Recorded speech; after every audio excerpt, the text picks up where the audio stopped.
Hello everyone, this is Inspired Tuesday number 41 because our team believes that starting the day motivated and inspired sets up the rest of the day for success. We bring quotes to our morning huddles and it has been so positive to our team that we decided to share it with you and hope to motivate and inspire you as well. Today the topic is quit negativity. To overcome negative thoughts is one of the major struggles we go through. And the common reason for that is our unhelpful limiting belief from earlier in life. I have in here 3 tips to help our team and you to quit negativity. I'll talk about 2 tips, bring 1 quote, and then 1 more tip. Enjoy! Tip number 1 is change your environment. If you're having troublesome feeling or a negative feeling that you can't get rid of, chances are it's related to your social circle. It's really hard to be the only positive person when you're surrounded by a lot of negative people. The problem is that sometimes those negative people are the closest people to us, like family, a close friend, a coworker, a relative. So you can't really cut off. So what you gotta do is limit the time you're exposed to this negative person. And make sure to limit also the subjects you talk about. If it's a subject that's gonna bring drama, don't talk about it. Limit the time and limit the subjects you talk about. That really helps. And then this extra time that you're gonna go and find positive people to surround yourself with.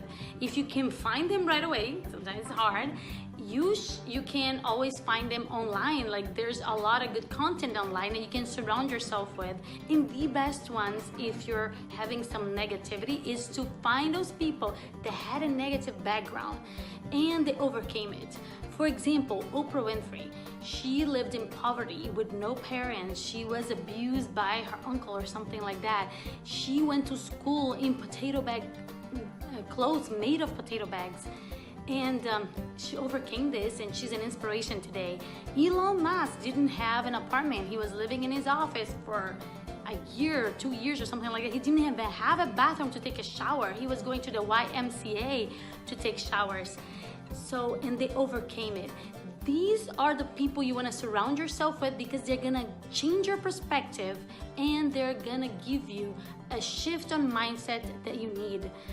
And that's why at work we are so protective of our positive environment because negativity doesn't have a room in there. It doesn't serve us and it doesn't serve our patients, so we want to keep it like that.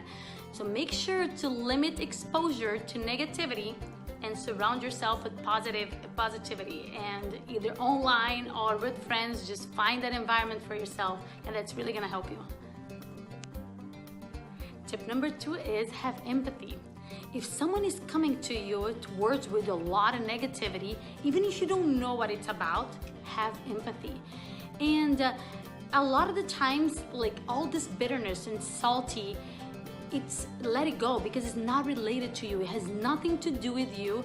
And for you to be able to let it go, one way to do it is avoid the words, block it, pass through you. You're not even hearing it. All you're doing is looking at the person and going, why is this person so negative? What a horrible mindset and what a horrible experience. What is she going through? Maybe something, or he's going through, it's maybe something so bad. It's so much negativity in her life that is making this person so negative. When you change your perspective towards that something not related to you, it's way easier to deal with the person and bring back positivity. Because if you bring compassion, a flood of positivity is gonna come in and wash away negativity. So what we do, empathy is important in any field, but in dentistry, people are coming sometimes associating dentistry to pain or a bad experience in the past. Dental fears is really there, and the main thing is we're not trying to be defensive about it or combat it. You gotta understand and put yourself in a compassion mode and have empathy toward that person. And this is really what's gonna get the person positivity and a better experience. And be there for that person and don't try to combat any negativity. Just deal with it with compassion and you'll see how it's gonna totally change the whole shift and the situation into a positive experience. A quote from Tony Gaskins Jr.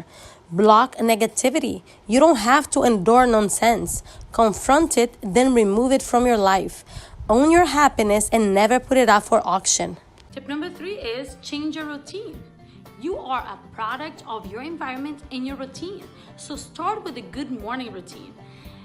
Like if you wake up today positive and then tomorrow negative, the other day positive and then 2 more days negative, that's not consistent. That's not gonna serve you. And a lot of people wake up by accident. They have no intention. So what do? They go, okay, let me now open my email, and they start answering to all these other people's emergencies. And like you don't have a plan to what you want to do in the day. It goes no intention right there. And then, oh, let me check the weather. Like the day goes and you're not focused on what is your intention for that day. And one other thing is, like, nobody wakes up, like, at least not me. Maybe some people do, like, yay, this is so positive. It's a great day. I'm so happy that I'm awake. Actually, like, it takes time for me to get situated a little bit. So that's why I do all these things. Like, I'm pretty neutral to be positive. So what I don't recommend you watching the news or emails right as you wake up, because that's not always positive. And, like, just figure out what is it that makes you positive. Is it a music that you want to listen to in the morning? Is it a workout? Like, what really helps me is watching videos, positive videos in the morning while I'm going to work. I subscribe to a few channels that, you know, they pop up all these new videos in the morning, and I pick one, first one, you know, short videos. Even if it's a longer, I watch as much as it takes to get to work, and that's get me started. And so make sure that you have, like, that you're focused on waking up and having an intention for the day. Otherwise, you're gonna end up responding to other people's agenda, using your type to respond to other people's life. And that's a way for you to go and dive into negativity. One extra tip right here to add into your morning routine is gratitude. Find reasons to be grateful in the morning or any time. But as you wake up, it really helps. Like, you are breathing right now. Like, some people are fighting for one last breath. And that's really positive, to be grateful and find gratitude moments in the morning. I hope you guys like the topic and the quote today, and I'd love to hear from you. What are your tips to quit negativity? Leave comments below, and I'll talk to you guys next week. Bye-bye.